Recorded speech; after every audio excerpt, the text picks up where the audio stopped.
my name is Ayaka, and I am a TA and consultant with LSAT Unplugged here with Alyssa, running the admissions session. Thank you to Sochita, who ran the logic game awesome class right before. Awesome job. So today I really want to talk about letters of rec. And sort of get into the nitty gritty of like asking for one. What does it look like on LSAC? And I won't share the web page, but I've done it before, so I'll tell you like what you need to get beforehand to register the person to send your letter of rec and all of that. So let's get into it. I know Anna sent a link in the chat. Let me see, I'm on one screen today, so let me see if I can share my screen correctly. Here we are. All righty, so everyone can see that, yeah? All righty. Let's see, and then let me just pull up the chat just so I have it. And as always, if you have questions, comments, all of that, feel free to put it in the chat or come off mute. Happy to answer any questions. So, letters of rec. I think this is more than anything probably the easiest part of your application because you are not the one who's doing a lot of the writing here. And however, if you have anxiety in asking people for things or stuff like that, that may be a hurdle that you need to get over. But this is something that you do need to ask someone else to do for you. So number one, what is a letter of recommendation? It's a professor, a professional, someone who has overseen your work or seen you work, and have them write a letter that tells the school a little bit about who you are, the great work that you've done academically or professionally. And these can be, these can touch on characters about you, but they're not character letters. So don't ask your friend to write one for you. Do not ask your family friend who is a lawyer to ask or to write one for you. These are really professional and academic letters of recommendation, so you really want to, and so be careful about who you ask, but we'll get into that a little bit here in a second. So the basics, right? The law schools that most commonly will ask for 2 to 4 letters of recommendation in your application. Some may ask for more, and some may ask for less, but you're kind of in that 2 to 4. If you have 4 in your pocket, it might not be the best idea to send all 4 sometimes. And it might not be the best idea to send only 2. That it just really depends on your application. But we're in that range of 2 to 4. And I know there are some schools out there who are like, if you are out from, academia for more than 3 years, you don't need one from an academic professor. I like to say have one, because many schools will ask for one from a professor, from someone who knows you academically. So just in case there's a school that you're applying to that requires one, I say have at least one in your back pocket. You might not use it, but have it. What's interesting, Ayaka, is that I know that like Columbia requires a professor. So there are schools that require a professor, but I've been coming across a lot more interviews lately where, say, like somebody has been out of school for many years. I've heard, and I think it just depends. So it always depends, reach out to the admissions. But something I learned along my journey that I was actually panicking about before was that if you've been out of school for a long time, they might understand if you don't have a letter from a professor. Like say you've been out of school for, I think I've heard the number 4+ years. Like me, I'm 29 years old. I happen to go to a small school. If I'd gone to a larger school, and the prompt does not require a professor, it might be okay to not have one. They might say like, yeah, we were kind of expecting that. What do you think about that? I think that's great. And, people I've been out of school for now 6 years as well. So, the professors that I knew, that I've kept in touch with, they know me, but the people who I haven't, they don't know me as much anymore, and I haven't updated them about my life. So it may be hard for those people to go back and write letters. So I think you're right in that, some schools are more willing to not have that academic performance letter. The one caveat is if you have a addenda about your academic performance, I suggest having a letter from a professor that can speak to how strongly you showed up in a classroom, because that can enhance your addenda of being like, hey, let's say you didn't do well in a class because you really weren't interested in it, or you kind of pushed through a class that you just kind of had to, and so that kind of tanked your GPA. If you have an academic letter of rec from someone who says, no, this person can show up very strongly in a class that this person is interested in, and this is the way that they showed up, then that looks better, right? Oh, that's an academic addenda assistance letter sort of thing. So I think it really depends on your application, which is frustrating. However, yes, there are times when you can't get a professor. If you're, let's say you're 20 years out of school, sometimes you can't get a hold of a professor that you worked with while you were an undergrad. That happens. So I would just ask admissions in that case. But yeah, it all depends. Does that make sense?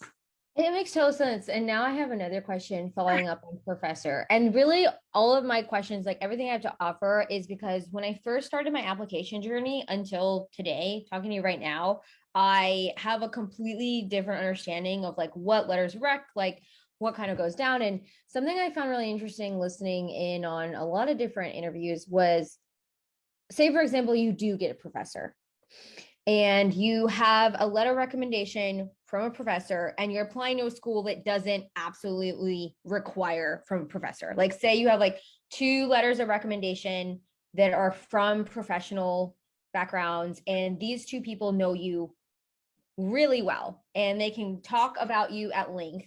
And then you have a letter from a professor, and the professor actually talks more about their own class. Like, my class is very rigorous. My class only has 1 test. My class is only passed by, I'm going to say crazy number, like 33%. It's not a good number at all, and this person passed.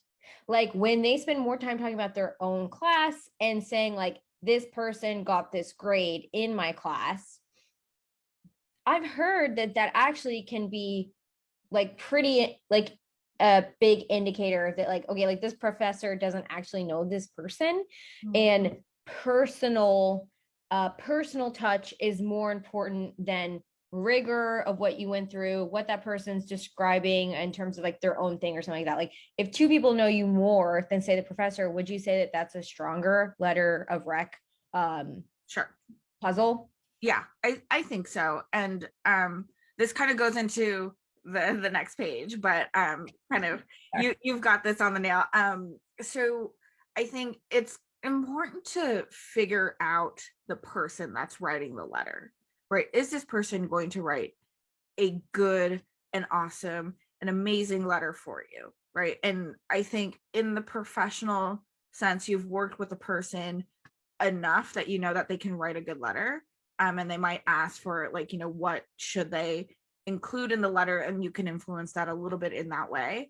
A letter from a professor, especially if you've had a little bit of time since you've graduated or taken a class with that professor, it might be a good idea to dig through your emails, your school emails, to see if you've emailed in assignments, or comments from a class, and kind of pull those up and send those to the professor so they kind of get a better picture and kind of remind themselves of who you were in that classroom. I think the best professor written letters are ones that can describe who you are in the classroom, not, and as you said, Alyssa, not the rigor of the class or not how difficult it is to get an A in the class. It's much more about how you performed in that class and how you showed up. Is this person an active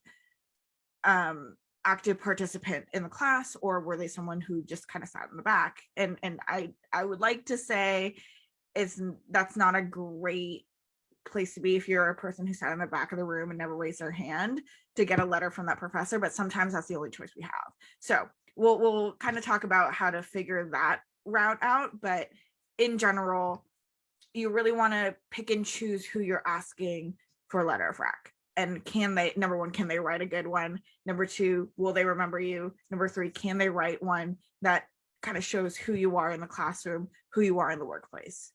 Does that make sense? Awesome. All right. So moving on, asking for a letter of recommendation. So after you've gone through like the whole, this person might be a good person to ask, you know, this person's a good person, you know, from work, from college, whatever. The asking part is probably the biggest like hurdle for getting the letter of recommendation, because I don't know about you, but I have this like big fear of being rejected and somebody saying no to me. So that was like the biggest thing. And most times I haven't had anyone say no. But I do know some people, they say, no, I don't remember you. I'm sorry, I can't write a good one for you. And that's them doing a service for you. If they say I can't write a good letter for you, that's a service. So don't feel like you've been rejected. You'll find someone who will write a better one for you. So first off, be clear in what the letter is for. You know, you're going to law school, and you would like to have them write a letter of recommendation for you. Give examples of what you want the recommender to include, like if it's character, if it's work ethic, if it's, you know, a project that you've done, etc. Give a deadline, give a very clear deadline, and don't make it the same deadline as the day that you want to apply, right? Because things can go wrong. People are busy. They can ask for an extra day. So don't cut it too close to when you're applying. And then explain the LSAC process. This one's a little tricky. And this one was one where I had to kind of go in and dig into LSAC a little bit to figure out what the process was. So essentially you register the person into your LSAC application, and you'll put their name, their contact information, their email, and I think they were like the title that you want to give their letter of recommendation. And once that's done, the LSAC system will send an email to the recommender, who then uploads the letter into the system. So you do want to explain that, and check in once you've done that process. Just give it a couple days and check in with your recommender to see if they actually got that email. Because many times once you send that email, you know, people will see it and then life goes on, right? And maybe it's a couple weeks before they are ready to upload a letter into the system. And so they'll forget that they've gotten the email. They forget where they put it. They can't find it in their inbox. So, you know, check in, see if they got it, give them a couple weeks. You know, I'm sure you'll be writing back and forth with the person. And, you know, once they're like, hey, I feel like I'm ready to send in a letter, check in and say, hey, are you able to find that LSAC email? I can always refire. And there's always a way to refire that email from the LSAC portal.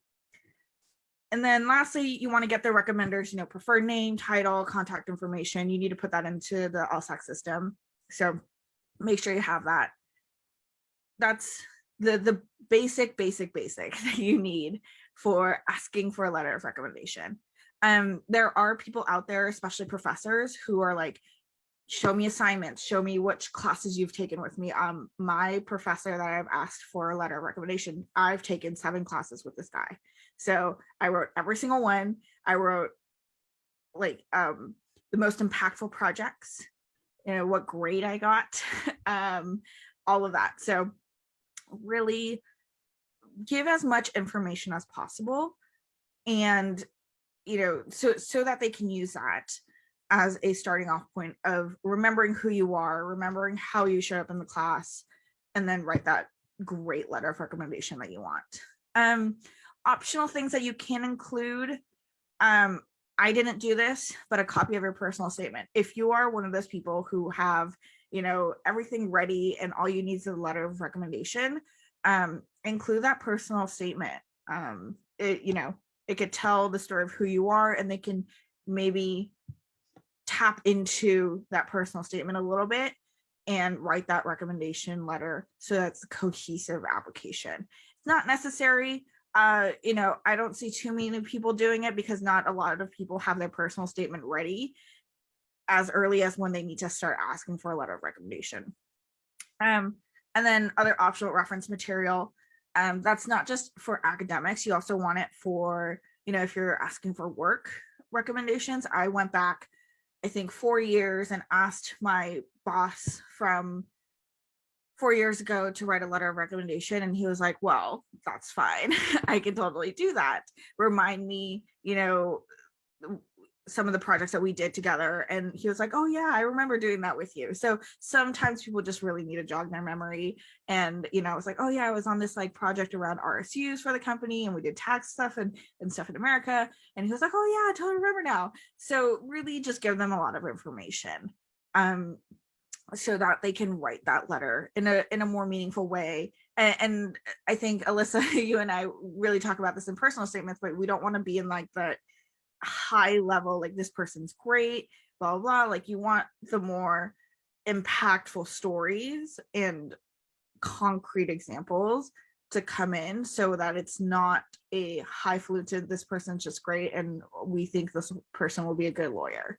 Like, You just made me think of something, Ayaka, that I've never really thought of it in this way. But like when you said like the high level, like I just got an image in my mind of like this person's great, they got this grade, or like this person's fantastic to work with. Like instead of like high, airy kind of statements, like ground level, like get us on the ground with you. Like what did they do? How did they respond to stress?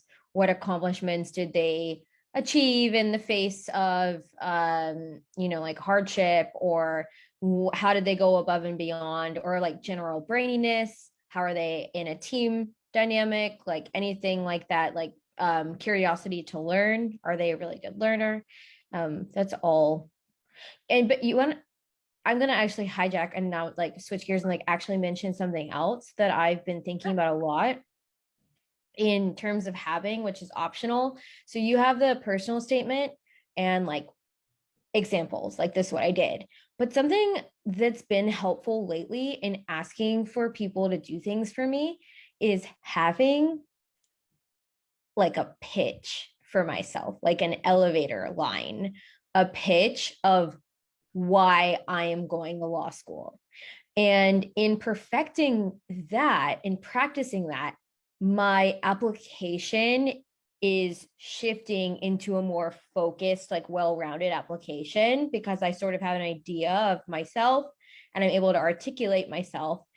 And also it helps in case you ever, if a school you're applying to does an interview, you've totally got that. Tell me about yourself, or like why do you want to go to law school question down. So it really can't hurt to have like an elevator line or like a pitch, just like a 3-part. And I know we were just talking about this, but like when asking for a letter of recommendation to go to law school, you could potentially say like, I'm asking for a letter of recommendation to go to law school, this is why I want to go, and have like 2 sentences, 3 sentences that really land why it's important. Is it necessary? Absolutely not. But it's sort of like lights a fire under the person who could be writing it for you to like be on board with you and like see that you're focused and like see your vision, maybe potentially like you just look a little bit more organized. sure. And I love that. And I think that conversation can happen at differing times. So I have to say, the people that I've asked for letters of recommendation, they know. I've told them over and over again over the years that I'm like, I want to go to law school, you know, and all this.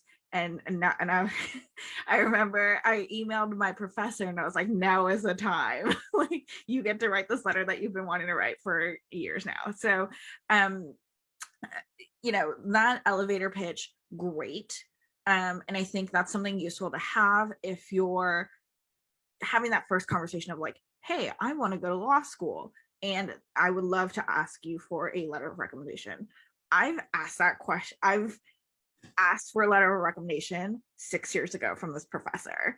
And every year I go and see him, not just, you know, to ask for the letter, but just to keep that connection going and saying, hey, like, this is what my life is like. I don't think I'm ready to go to law school yet, but when I am, please do write a letter and keep that connection going. And, it's always make an appointment with him and then, see him and go get coffee and all that. So, that's really important to do. And I think give that elevator pitch throughout that time that you're asking for that letter of recommendation. So Cheetah, I think that's where you and I differ, right? Because I had an entire career that had nothing to do with law school. And a lot of applicants have that.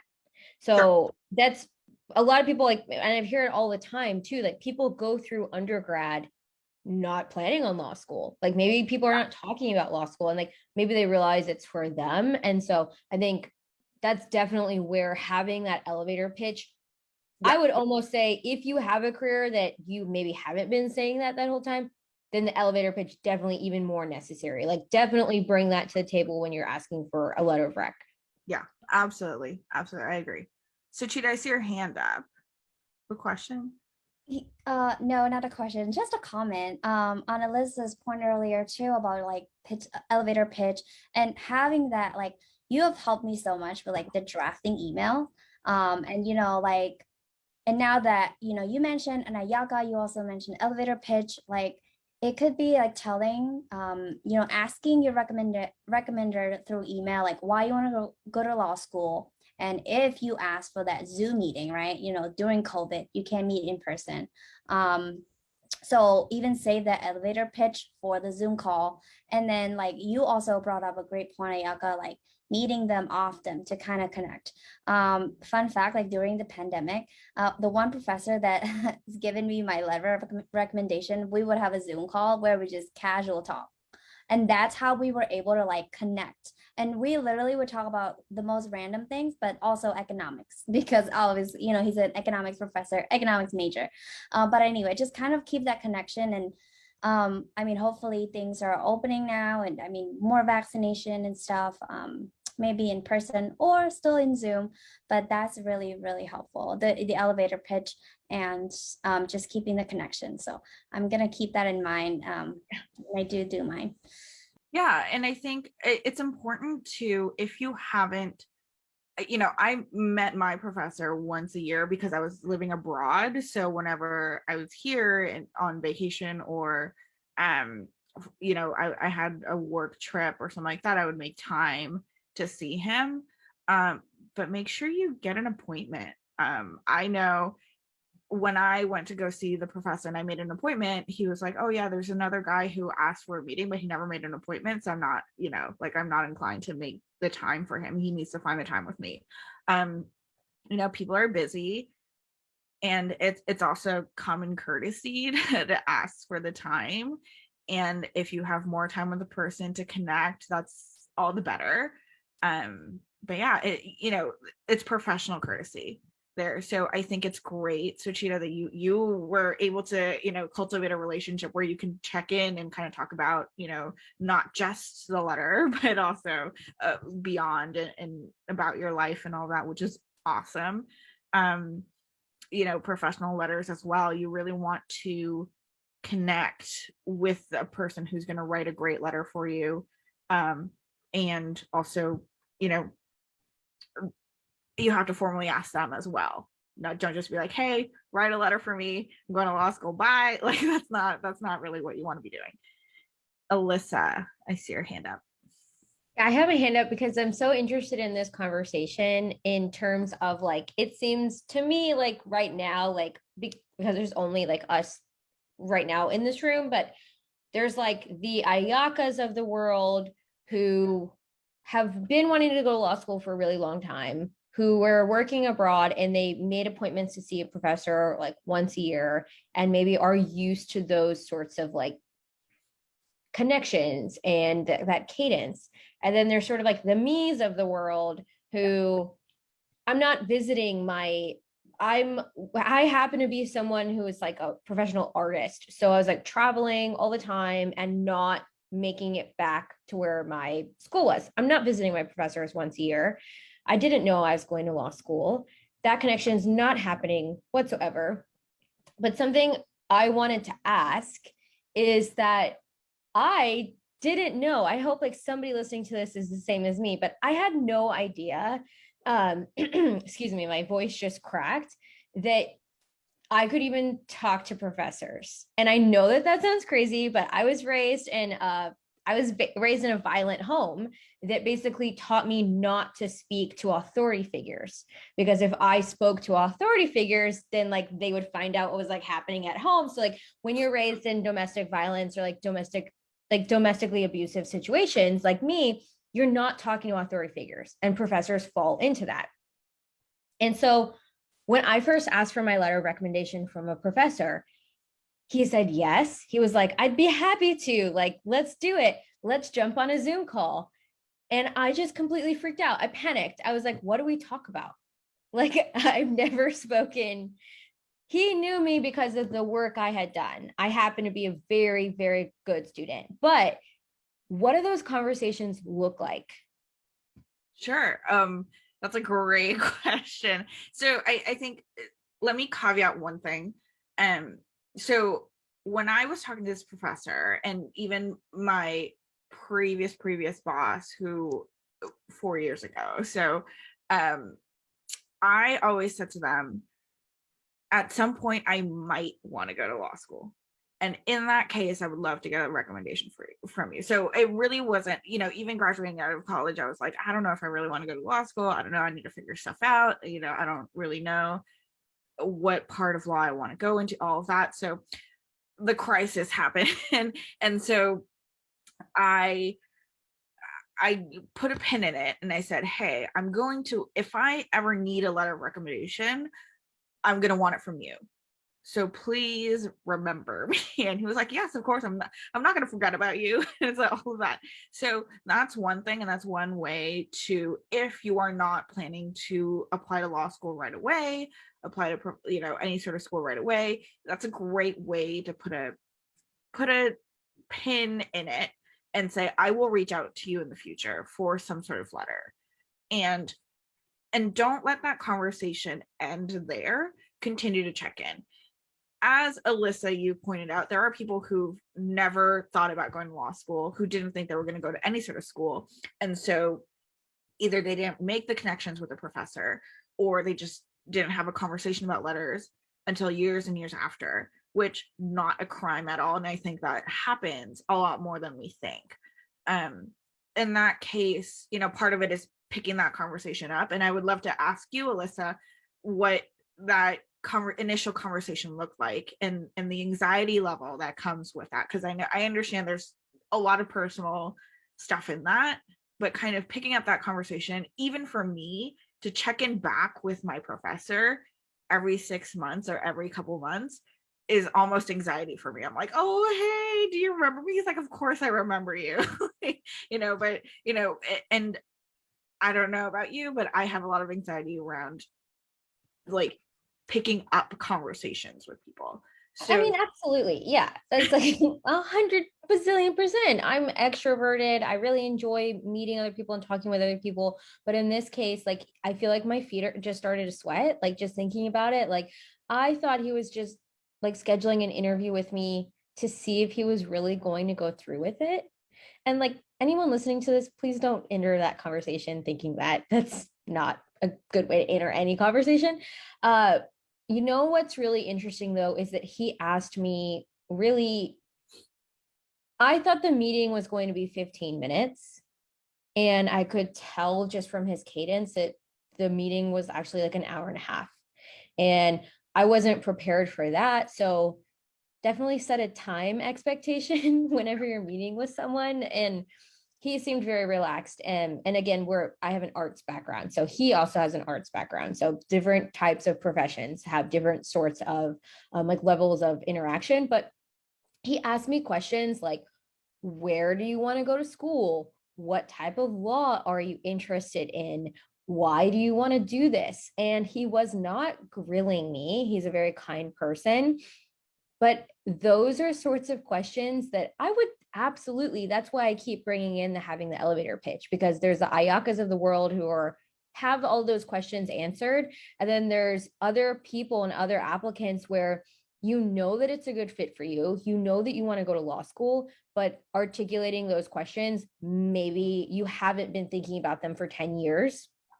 So those would be, if I could give any sort of advice, like he was really awesome and he actually took like a mentorship role with me and like talked options out with me.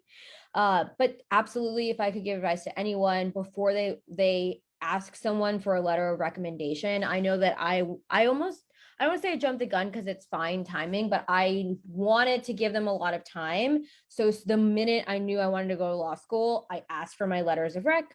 What I wish I could go back and tell myself was just have simple answers to that question. Like, why do I want to go? Exactly what kind of law am I looking into? Why am I looking into that law? Like, what schools I want to apply to? Why do I want to apply there? I had rough answers to that, but if I had advice for anyone, I'd like have those things answered because those are probably what the person writing the letter is going to ask you. Yeah. And that's what the other person, I have two professors. That's what the other professor asked me as well. Why do you want to go to law school? And I gave her an answer, and she was like, she's also a mentor, and she said, okay, yeah, but why do you really want to go to law school? And having those answers clear, having an elevator pitch, and I wrote it in the chat, but I know that when these videos are published, the chat does not get published. So what you should have in your back pocket is like background experience, that moment that made you go aha. Like there's usually a moment. If you can't pin down a moment, try not to say like everything in my life made me want to go to law school. Just try to have a moment where you're like, this is the moment I knew I needed to go. And then talk about like what you've done, background, professional experience. Maybe like, did you take a job organizing something? Did you do something else? Like anything. It could be anything. Like for me, I started delivering pizzas because I knew as soon as I wanted to go to law school, I needed to pay off credit card debt. Like, any action that I took to help me get to the place that shows that I'm really serious about this and why you feel law education would benefit your future goals. So what's your aha moment? What have you done and what are you doing to get you there? And why do you need a law school education to like, what goals do you have? Why do you need that law school? If you can articulate those three things, then it's time for like you to ask someone to write a letter for you.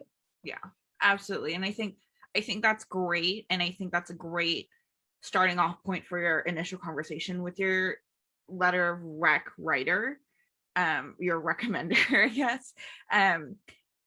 And to be honest, I think this is totally valid, and I love this, and I wish I had this when I first asked for my letter of rec. I don't think any of my recommenders asked. Like they just knew that I wanted to go to law school. So it really, this is an example of like, it really depends on the applicant, right? In your application. I've said this for now 6 years. I'm like, I think I want to go to law school. I don't know, but I think I do. You're going to be a recommender in that case, and they know it. And, it's been years of conversation. So they know me. I don't need to explicitly tell them.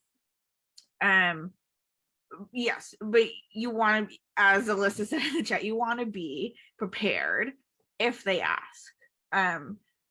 But yes, all of that. And I think that can also be in your initial email if you ask. I've emailed 2 people out of the 3 recommenders I have. 2 people I emailed and said, these are the things I'm looking for in a letter. Is this something that you can do? And kind of wrote in, all these things that, I've done during my time at the job. All of that. The professor had a form he had, and he was like, you need to ask me 8 weeks out and then check in with me 3 weeks out. And I was like, all right, he has a process. So, there's people who are really used to writing letters of rec, and there's people who are not used to writing letters of rec. So, be flexible in that way. As Alyssa says, be ready to answer the why law school, what led you to that moment. And kind of begin the conversation. And to go back, probably 5-10 minutes ago to Alyssa, your original question of what happens in those conversations, after that initial ask, it's really a check-in for me. So it's like, hey, how's it going? What's going on in their life? What's going on in my life? I think the trajectory to law school is this. If you think it's still a couple of years out, I think it's still great to check in with your recommender, the person that you want recommending you, because you don't want them to see just a snapshot in time. You want them to see a progression. So, I worked with you on X, Y, and Z. I am now here at this company and I'm doing this. And these things that I learned from you are showing up in these ways, these interesting ways. And, I really want to continue the work. So I think it's good to have that connection and continue the progression. And then, when 6 months out, I say give them the warning 6 months out from when you plan to apply, to say, hey, I'm going to apply this cycle. I will give you more details, but this is the day that I would like to apply. Are you able to write a letter this year? You want to know something else about the 6 months? Sorry, I'm just like, no, go ahead. Had like chatty vitamins or something. You and I have talked about this before, Ayaka, where the 6 months out, if you're thinking I'm going to apply, like, how do I take, if I'm thinking to myself, I want to apply before January 1st, because that's part of like the earlier pool, like that just is giving me the best chance for scholarship. And I'm thinking, okay, 6 months out, and I'm going to get my application in before January 1st. And I write to my recommenders, like say June, I want to get this in. If you are asking for a professor, both of the professors that I asked both of them were like, great, I'm going to get that done during winter break. So they saw the winter break as an opportunity to like finish up all of their duties and then focus on the letter of recommendation. So also keep that in mind. I'm not saying that that's how that would be illogical, right? If I said that that's how every professor is going to respond. But if you're thinking to yourself that you want to apply in the spring, I would recommend that you write to your professors in November or December, and not January 1st, because then January 1st, they are starting their new cycle if they are on a semester basis. And then they have to take care of your letter within that cycle. So I don't know, just think about the winter break and how maybe they're the kind of person that wants to write it over Thanksgiving. Maybe they're the kind of person, American Thanksgiving. Maybe they're the kind of person that wants to write it over a winter break. So take the cycles of school into consideration if you're asking a professor. Not a big deal, but just my 2 cents. Yeah, and so Chita, I see your question about asking them to resubmit. I think if they date their letters, you are going to want them to resubmit. I know my professor, he wrote a letter, and it starts with, because he asks people to start the letter for you, like just the first line to say, my name is blah, blah, I'm writing a recommendation for this person for the 2020 cycle or something like that. And so you have to do the ask to change that. But beyond that, I think you can just say, hey, I pushed out my application for X, Y, and Z reason. Are you able to resubmit with an updated date?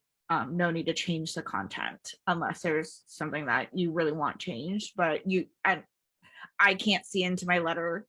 I've checked that whole, like, I won't look at the letter thing. So I don't know what it says, but I've sent the email to all my recommenders to say, like, hey, I've pushed out my application. If you've dated it in any sort of way, can you please update to the current date? And there's usually no pushback on that. So yeah, it shouldn't be a problem. I don't think. Yeah. So that's really the meat of today's, and thank you, Suchita and Alyssa, for kind of really actively participating here. I loved all the input and questions. Really just be very careful about choosing who you're getting the letter from. If you are still in school and don't know if you want to apply right away, keep those connections going. And be able to kind of set yourself up for success and being able to pick that conversation up with a professor, advisor, whatever. And I love the elevator pitch from Alyssa. Have those answers in your head before going into a conversation, because they may very well ask. Yeah, so and you can find the actual instructions to how to get a letter of rec submitted in LSAC. So, I'm not going to go into detail here, but the instructions are there. So please take a look. Yeah. I have another, it sounds like you're wrapping up, but something that happened to me, and I just want to like, if anybody else is listening to this, like kind of just like cover bases that at least happened to me, an individual, because surely they're going to happen to someone else. So I'm not LSAC, so call LSAC for all these details. But say like, what's the difference between if you have someone and they say, what school do I write it to? And you might say, oh, I'm going to submit the one letter to all of the schools that I'm applying to, which is possible. And that person's going to address it to whom it may concern, just to all schools. And it goes into a portal to all schools. I happen to have someone writing a recommendation letter that said, no, this is too important. I want to address it to every single individual school you're applying to. And that's doable. You just have to make sure that they're on board, because you as the applicant don't have control over what portal it gets sent to. They have to match it to the exact portal to that school. So you have to make sure that they are aware of that process, just as you've said, Ayaka. But this is what I really want to point, and I want to give this advice to anyone, because a woman from LSAC that worked for LSAC gave it to me. And that's just make sure that if somebody is writing to each individual school and they want to, ask them to also write a letter that is to all school, a generalized letter. That way, at the last minute, if you decide that you're going to apply to another school, maybe a safety school, maybe a reach school, you're not stuck with the list of schools that they wrote to, and make sure you articulate that's the reason. If they want to do it to every school, just say, yeah, sure, that's great. Make sure they understand the extra lift involved with that. And then also ask them at the end of the day, always ask anyone for a generalized letter to all schools, just in case you just never know. You might go to apply to a school that you weren't thinking of last minute. That's great advice. And I think, I mean, the other part to that is not everyone knows the list of schools they're applying to as they've asked for the letter of rec. As I said, I think 6 months out is a great point to start asking. And at that point, I mean, I still don't know the list of schools I'm applying to. I'm still researching. The more I listen to the interviews that we're doing recently, and going back into the archives that Steve has put up on YouTube, it's like the more options that I'm seeing. And so I'm like, yeah, at first it was like 3-4 schools. Now it's a list of 15, right? And that can get bigger, that can get smaller.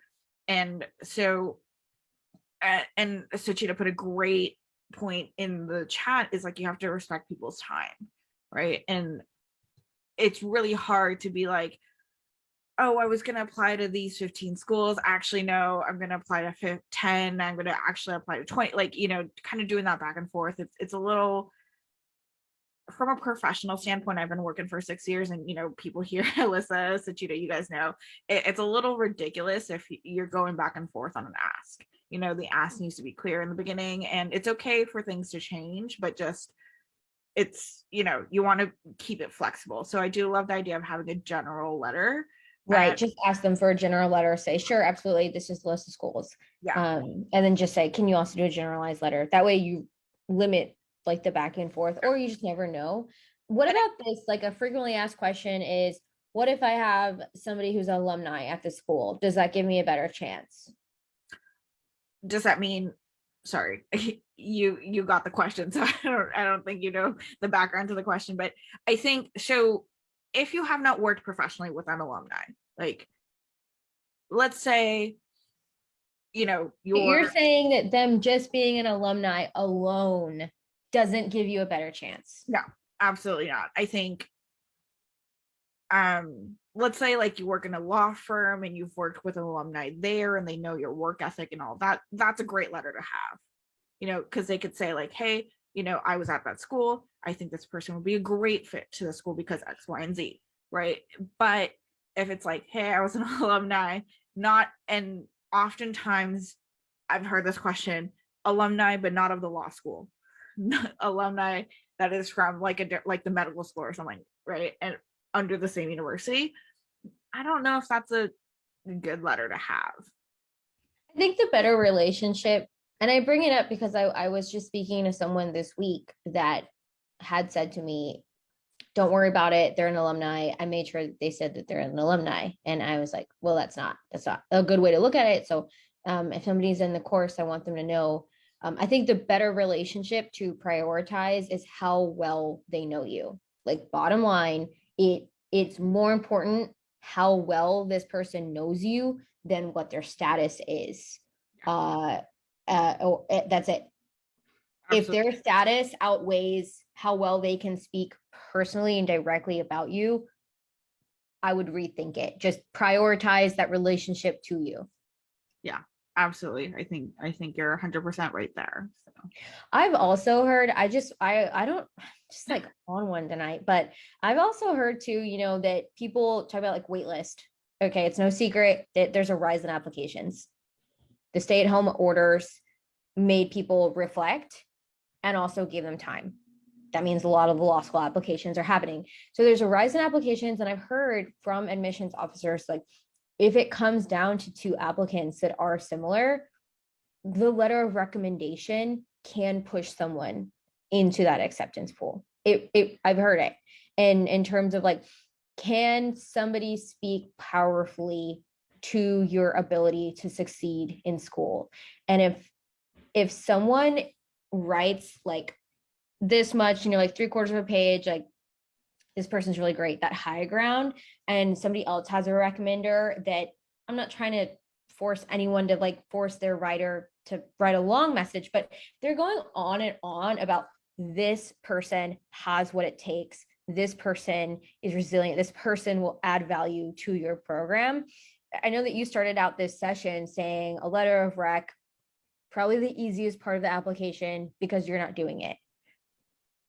I would challenge that and say the way that you set up, like everything that you've done such a beautiful job here tonight of like setting up those conversations, presenting information to them that can help them write a stronger letter, following up with them, giving them 6 months. Like if somebody were to take all your advice, Ayaka, that's still like an amount of work that I would, not to be dramatic, but like it could make a difference. So don't sleep on it is what I'm trying to say. Absolutely. I think, you're right in that I've been on this journey for a while. So I feel like accumulatively, yes, it's a lot of work, but I'm on the tail end of it and I'm like, all right, it's time to ask for that letter that I've been asking for 5-6 years now. So, and that's kind of why I'm like, oh, it's probably the easiest part. I don't have to study for it. I don't have to write multiple drafts. However, the commit that you have to make, or the leap that you have to make in terms of self-doubt and all that, like in asking someone that you haven't connected with for probably many years, stuff like that, that's a big ask. So I understand what you're saying, Alyssa, and I think it goes into you choosing the right person to ask the letter, and then getting them to write the right content. Those are the two big things here. Really the other stuff is kind of the bells and whistles, but choosing the right person, right content. And you have to be prepared to say, these are the things that I want you to say in my letter. And kind of, you have to do that reflection for them. We've worked on this. I want you to highlight this about me. I remember one of my my professional letters. This guy wrote like 4 pages. I was like, yo, we can't do 4 pages of a letter of rec. Like, I love that you wrote that, but we can't do 4 pages. So, and he was like, do you think 4 pages is too long? I was like, yes, I think it's too long. So we had to pare it down, and I was like, well, can you talk about this, this, and this? And he was like, yeah, of course, I've already written about it, so that's all good. So, it's, the letters are important. It can make a no a yes in the application process. It can make a wait list into a yes. We hear it all the time. It can also make, if your letter of rec is not great, is kind of like the wishy-washy sort of, oh, this person would be a good candidate, it would be a good lawyer, that's it, and there's no concrete examples or no like personal touch to that, it can make a maybe a no, right? So it is important. It really is important, and you don't want to let it slide. You don't want to let it go and be like, oh, I'll just ask the 3 people that I know, right? You really want to choose. These should be from people who know you, who know your work ethic, who know how you work and how you think and all that. So really cultivate those relationships, and then if you know that you're not going to ask for it right away, put a pin in that conversation and make sure that they know that that's coming sometime in the future. Awesome. That's really well said. Yes. Awesome. Alrighty. Well, thank you all for participating. I love this conversation. It was a lot bigger conversation than I was expecting. So I'm so sorry. I actually have one more question. Sure. Do you have Whew, I'm so glad that you're my friend, Ayaka, because if you weren't, I would not feel comfortable like butting in this much. I guess I gotta we're all friends there. Just so everyone knows, I am terrified every time I speak. Like, I'm sweating right now, and I just force myself to do it because I think it's for the greater good of like just getting us out. But what are your opinions on, there's actually an option in LSAC. Is there where it says like, have you viewed your own letter? Yeah. I say don't do it. It's not great. And you can get a sense, and I'm sorry if I am like out of touch, but I think I can get a good sense of what's being written in the letter. But some people might not, right? And especially, I can understand this, especially if you're kind of coming out and saying, hey, like, I'm newly interested in law school, I need a letter, so I'm going back to a professor. That can be really hard to read in terms of like what this person might say. But I think that's something that you need to have a conversation, not just once, not just twice, but a couple times with the person, and saying, hey, are you able to write a powerful letter for me? These are the things that I'm looking for in my letter. Is that something that you can include? They may say yes, and you might get like, oh, I don't know if that's a good yes or a bad yes. And they may say no. So kind of take that as you will. But by the time the person is actually writing the letter, I hope you have a good sense of what they're going to write. And you should have a good sense of what they're going to write and how that's going to come off. So I personally don't feel a need to write, like, check off the whole, like, I want to read the letter. I'm comfortable with saying this is confidential to the school. And after your application, after you get in somewhere, you are able to see those letters after. So you might find out that someone didn't write a great recommendation letter for you, maybe. But I do know that my professor specifically asked if I was going to check that off, because he was like, well, in that case, if you are going to read the letter before you send it to the school, I have to think about 2 perspectives when writing. And I was like, no, don't worry about it, I'm not going to look at it. And he was like, okay, great.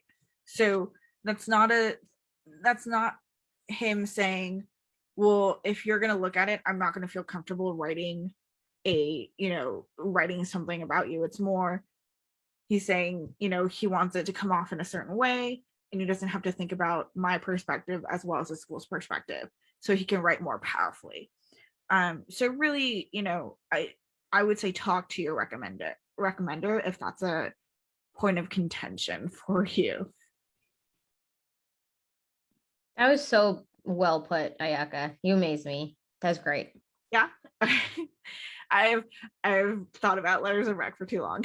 So clearly.